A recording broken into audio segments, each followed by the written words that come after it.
उत्तर प्रदेश, बिहार, महाराष्ट्र, दिल्ली, छत्तीसगढ़, मध्य प्रदेश, राजस्थान, पंजाब, ये सारे वो राज्य हैं जिनमें बहुत ही बड़े स्तर पर प्रोटेस्ट चल रहे हैं और ये ऐसी परिस्थिति पैदा हो गई है जिसका सामना किसी भी परिस्थिति में इस सरकार के बस का नहीं दिख रहा है। ये सरकार इस पूरे मामले से पार नहीं पा रही है। लड़ाई वो लड़ रही है वंदे मातरम की। वो वंदे मातरम की लड़ाई लड़ेंगे, वो छात्रों के मामले की लड़ाई नहीं लड़ेंगे। बच्चे प्रोटेस्ट कर रहे हैं, उनके साथ किस तरीके का अत्याचार किया जा रहा है, छोटे छोटे बच्चों को जिस तरीके से पुलिस से प्रताड़ित करवाया जा रहा है, आप अंदाजा नहीं लगा पाएंगे। ये आपके स्क्रीन पर दृश्य दिख रहा है। आज बिहार में विधानसभा घेराव था। विधानसभा के घेराव में जिस तरीके से पुलिस ने वहां बर्बरता की है, आज मध्य प्रदेश में छोटी छोटी बच्चियों ने प्रदर्शन किया है। ये आज के हालात है। ये जो देश में आंदोलन खड़ा हो रहा है, एक बड़े आंदोलन की तरफ ये देश बढ़ रहा है, सरकार इस पर कितनी गंभीर है, सरकार के लिए किस स्थिति कितनी खराब हो चुकी है, बात इसी पर होगी। हमारे साथ डॉक्टर सुनीलम है, कमल सर हैं, मनोरमा मैम है, सुनील जी हैं। आप सबका स्वागत सर। डॉक्टर सुनीलम, जिस तरीके से देश के अलग अलग हिस्सों में अलग अलग लोगों का, अलग अलग वर्ग से जुड़े हुए लोगों का, अलग अलग व्यवसाय से जुड़े हुए लोगों के प्रोटेस्ट एक के बाद एक सामने आ रहे हैं, पर सरकार की जो स्थिति है, सरकार कहीं से भी किसी भी मामले में गंभीर नहीं दिख रही। क्या उनके पास कोई रास्ता नहीं बचा है या रास्ता निकालना नहीं चाह रहे? डॉक्टर सुनीलम जी, बहुत शुक्रिया राम प्रकाश जी। देखिए, पहली बात तो ये है कि इससे ये साबित होता है कि अभी लोकतंत्र चाहे जितना भी सिकुड़ गया हो, संवैधानिक मूल्यों पर कितना भी भारी कुठाराघात चल रहा हो, लेकिन जो आंदोलनकारी हैं वो सड़क के ऊपर हैं, वो विरोध कर रहे हैं और जैसा प्रेमचंद जी ने कहा था कि वो ये बता रहे हैं कि हम जिंदा हैं, और ये आपको पूरे देश के अंदर दिखलाई पड़ रहा है। आज का अगर आप लें कि मेडिकल कॉलेज आगरा के अंदर अगर छत गिर गई और उसके अंदर बच्चे की मौत हो गई तो स्वाभाविक ही है कि लोगों के अंदर गुस्सा वहां पर होना ही है लोगों के अंदर। अब अगर एसआईआर चल रहा है पंजाब के अंदर और एक ऐसा व्यक्ति नवदीप पुरी जो कि 3 बार जो है राजदूत रहे, उनका नाम अगर एसआईआर के नाम पे काट दिया जाएगा तो पंजाब तो उसको बर्दाश्त करने वाला नहीं है। तो हम ये देख रहे हैं कि जो जैनदी का आंदोलन था, मूल तौर पे वो आंदोलन जो है युवाओं का था, शिक्षा के ऊपर केंद्रित था, वो अब आगे बढ़ करके रोजगार के ऊपर भी वो आगे बढ़ गया है। और नीति आयोग का भी आपने देखा होगा कि एक रिपोर्ट आई है, उसमें पता ये चला है कि 8.5 करोड़ लोग ऐसे हैं जो युवा हैं, लेकिन वो कुछ भी नहीं कर रहे हैं। उन्हें किसी किस्म की ट्रेनिंग नहीं है, किसी किस्म का रोजगार नहीं है। तो ये जो स्थिति पूरी है, ये अपने आप में बताता है कि इस देश में जब 100 में से 60 लोग, जिन्हें जेनजी पॉपुलेशन कहा जाता है या युवा पॉपुलेशन कहा जाता है या सबसे ज्यादा इफिशिएंसी रखने वाली पॉपुलेशन कहा जाता है, जब उनके लिए कोई काम ही नहीं है, उनका कोई भविष्य ही नहीं है, तो फिर उन्हें तो सड़क पर आना ही पड़ेगा। और आपने ये देख लिया अभी जो मल्लिकार्जुन खड़गे जी ने जो एक लेके आया, उनका एक फेसबुक पोस्ट था जिसमें उन्होंने बताया कि 4.25 जो है लाख जो थी पूरी की पूरी आपकी वैकेंसीज थी, वो 8.5 लाख जो है वो खाली हैं, पिछले 10 साल से खाली हैं। अब एक परिवार के अंदर एक की नौकरी लगती है तो 5 लोग अगर, तो मोटे तौर पे देखिए 50 लाख लोग ऐसे जो कि अगर वैकेंसी भर गई होती, और हमारे आंकड़े के हिसाब तो पूरे देश के अंदर जो वैकेंसीज खाली हैं वो लगभग 70 लाख हैं, और लोग जो है करोड़ों लोग इसके अंदर बेरोजगार पड़े हुए हैं। तो आप जब सुनने को तैयार ही नहीं हैं और लोगों को दिख रहा है कि बच्चे जो ये पूरे प्राइवेट बड़े बड़े इंस्टीट्यूशंस हैं वो लूट का केंद्र बन गए हैं, तो फिर स्वाभाविक तौर पर जो है वो शिक्षा को लेके, रोजगार को लेके और स्वास्थ्य की जो पूरी जिस तरीके की स्थिति है, आपको लगातार अब तो बरसात है, बरसात के अंदर मेरे इलाके के अंदर मध्य प्रदेश में आप जाएंगे, या ये पूरा जिसे कहा जाए गोंडवाना का इलाका कहा जाए या सरकार उसको रेड कॉरिडोर का इलाका कहती है, उसमें आप जाएंगे तो आपको दिखेगा कि यहाँ पर आजादी आई नहीं, वहां पे कोई अस्पताल का या किसी तरीके से प्राथमिक चिकित्सा के केंद्र ही नहीं है। तो अब जहाँ नहीं है तो वहां पर तो लोग बोलने ही वाले हैं। और ये जो जेनजी अल्फा हम लोग कह रहे हैं, तो वो लोग भी अब जो है अपने अपने स्कूल के अंदर जो है वो अगर चाहते हैं कि अगर लड़कियां चाहती हैं कि स्कूल के अंदर कोई एक चालू हालत वाला शौचालय हो लड़कियों के लिए, या अगर शिक्षक जो है वो 200-300 बच्चे हैं और शिक्षक एक ही है, अगर वो शिक्षक चाहते हैं, तो अब तो ये वाली बात आ गई है ना। और ये सवाल तो बड़ा खड़ा हो गया है। और ये सवाल अभी जो खड़ा किया एक जस्टिस साहब ने, प्रसन्ना जी ने जो सवाल खड़ा किया कि आप 35,000 करोड़ रुपए कुंभ में खड़ा कर रहे हैं, और जस्टिस होने के बाद उन्होंने कहा कि 0.1% अगर खर्च कर देते आप तो मेरे मराठी स्कूल 120 बच जाते। हाँ, तो ये जो पूरे देश में बहस है, और अब जनजी पॉपुलेशन ये कह रही है कि भाई प्रधानमंत्री जी 3,000 लोग आपके सुरक्षा में लगे हुए हैं, तो ये जो 3,000 लोग हैं इनकी जगह 3,000 अगर जो है अध्यापक अपॉइंट हो जाते तो कितने जगह पर इंतजाम हो जाता। 35,000 करोड़ के अंदर 35,000 जो है वो मतलब प्राइमरी स्कूल चालू हो सकते थे, जो 1 लाख आपने बंद कर दिए।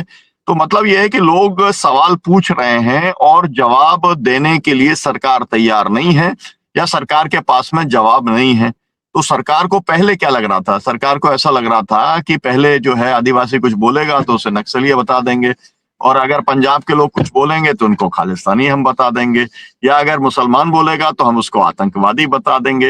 लेकिन वो सब डेफिनेशंस अब काम नहीं कर रही हैं। तो आप क्या लेके आए? आप दिमागी नक्सल आप शब्द लेके आए। इससे तो और भी ज्यादा एक तरीके का आक्रोश पैदा हो रहा है कि मतलब हम अपने मुद्दे की बात कर रहे हैं, हम शिक्षा की, स्वास्थ्य की, रोजगार की बात कर रहे हैं, और आप हमें दिमागी नक्सल के तौर पर परिभाषित करने का काम कर रहे हैं। तो ये जो पूरी परिस्थिति बनी है, इसमें तो बात यह है कि किम कर्तव्य विमूढ़ वाली स्थिति में पूरा भारतीय जनता पार्टी का नेतृत्व है और सरकार है। उनको ये समझ में नहीं आया जा रहा कि जिन लोगों को उन्होंने एक आंदोलन जीवी के फ्रेम में रखा था, उनका क्या इलाज किया जाए। और इलाज करते हैं, पैलेट गन चलाते हैं, तो एफआईआर कराने राहुल गांधी वहां पर पहुंच जाते हैं। अगर वो किसी को पीटते हैं, एक जो अभी पीटा एक किसान नेता को और एक दलित नेता को, तो वहां पर अतुल प्रधान वहां पर पहुंच जाते हैं एफआईआर कराने के लिए। तो मतलब ये है कि जो एक अंधेर गर्दी चल रही थी, उस अंधेर गर्दी पर रोक लगाने के लिए स्वयं समाज के अगुवा लोग भी आगे आ रहे हैं, पॉलिटिकल पार्टीज के लोग भी आ रहे हैं, और सरकार को अब एक डिसिसिव जो है फैसला लेना है। या तो उसने अभी तक की जो पॉलिसी है, देखिए हमने तो बहुत जो है कांग्रेस का हमने बहुत अत्याचार भी सहा है और बहुत कुछ सहा है, लेकिन कम्युनिकेशन तो हो जाए। ये तो कम्युनिकेशन जो है वो करने के लिए तैयार नहीं है भारतीय जनता पार्टी के लोग। इनको तो मतलब किसी से बातचीत नहीं करते। मैं ये देखता हूं, हम लोग नर्मदा बचाओ आंदोलन के साथ जुड़े रहे, 40 साल का आंदोलन हो गया, तो 40 साल के अंदर जो कांग्रेस की सरकार रही कम से कम 40 बार बातचीत की।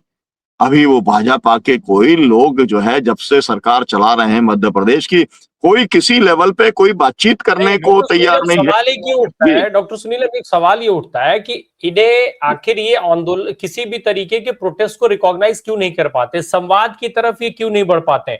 संवादहीनता एक अलग बात है, संवाद ना कर पाने की कला एक अलग बात हो सकती है, लेकिन कम से कम आपको दिखना तो पड़ेगा ना कि हाँ भाई आप एक इस प्रोटेस्ट के प्रति गंभीर हैं, इसको आप सुलझाना चाहते हैं। किसी भी मामले को सुलझाते हुए दिखना भी नहीं चाहती है भाजपा, और भाजपा शासित ये सरकार, राज्यों की भी केंद्र की भी।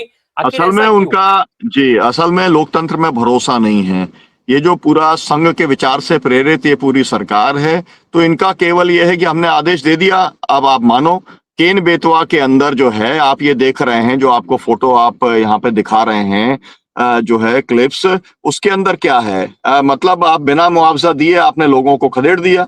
और एक जगह नहीं खदेड़ा है, आपने पूरे देश के अंदर 10 करोड़ से ज्यादा लोग विस्थापित हुए जिनका आज तक संपूर्ण पुनर्वास नहीं हुआ है। अब वो लोग लड़ रहे हैं, अब वो लड़ रहे हैं तो पड़े हुए हैं। अब वो आप देख रहे हैं जिस तरीके से जो है लाशों के तौर पर पड़े हुए हैं, लेकिन इसके बाद में उनसे भी आप संवाद करने को तैयार नहीं है। और इस देश में सबसे बड़ा समूह कौन सा है? किसानों का समूह है। किसानों के हम लोग हैं, संयुक्त किसान मोर्चे के लोग हैं, 550 जो है किसान संगठन हैं। हम लोग एमएसपी की कानूनी गारंटी की बात कर रहे हैं, कर्जा मुक्ति की बात कर रहे हैं, जो है किसान पेंशन की बात कर रहे हैं। कोई सरकार कोई बातचीत हमसे करने को तैयार नहीं है। आपने अपना जो है भारत और अमेरिका की डील आप करते चले जा रहे हैं। हम लोग लगातार प्रोटेस्ट कर रहे हैं। हमने ऐलान कर दिया कि आर पार की लड़ाई होगी। और राम प्रकाश जी, मैं आपको बताऊं, जो कुछ अभी आप देख रहे हैं बहुत कम है। हमने ऐलान किया है कि 26 नवंबर से 100 जगह पर हमारे पक्के मोर्चे लगेंगे। दिल्ली का एक मोर्चा लगा था, तब आपको जो है 3 जो किसान विरोधी कानून थे वापस लेना पड़ा था, और अब आपको किसानों की मांगे माननी पड़ेंगी।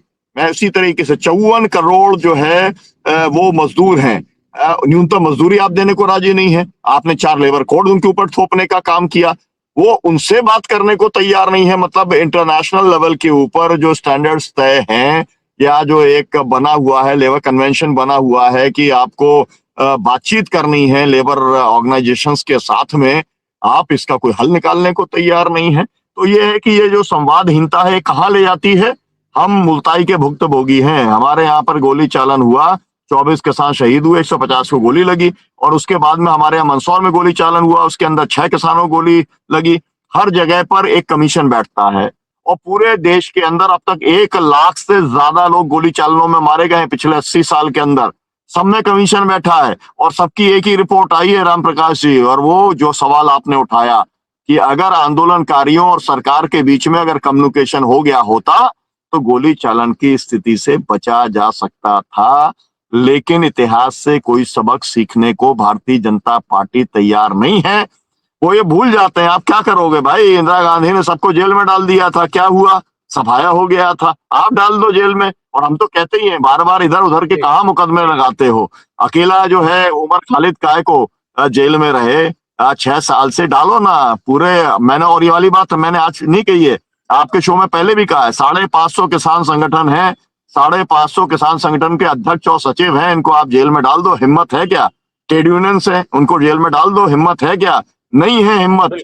अरे आप कॉकरोचों से नहीं लड़ पा रहे, आप इन लोगों से क्या लड़ने वाले हो? लेकिन कुल मिला के बात यह है कि संवाद नहीं करना है, अपनी मनमानी चलानी है, और मनमानी चलानी है कॉर्पोरेट लूट के लिए चलानी है, और अमेरिका परस्त नीतियों को अपनाने का काम करना है, और नाम लेना है राष्ट्रवाद का, नाम लेना है हिंदुओं का, और हिंदुओं के ऊपर ही पूरा अत्याचार।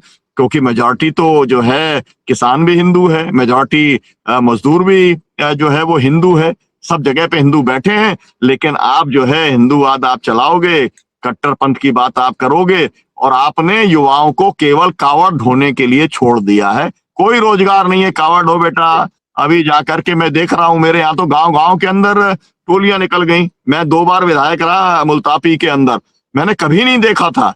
लेकिन आजकल तो मतलब कंपटीशन हो गया, गांव गांव के अंदर हो गया, जाति जातियों के अंदर हो गया, और सब पार्टी स्पॉन्सर्ड के तौर पर ये काम चल रहा है। तो आप पूरे की पूरी युवा पीढ़ी को बर्बाद करना चाहते हो, उन्हें नशे के गिरफ्त के अंदर आप जबरदस्ती डाल रहे हो, क्योंकि उन्हें जब अपना भविष्य अंधकार में दिखता है तो क्या करेगा? जी, ठीक है। ये बहुत बड़ा संकट है इस समय देश के ऊपर। जी।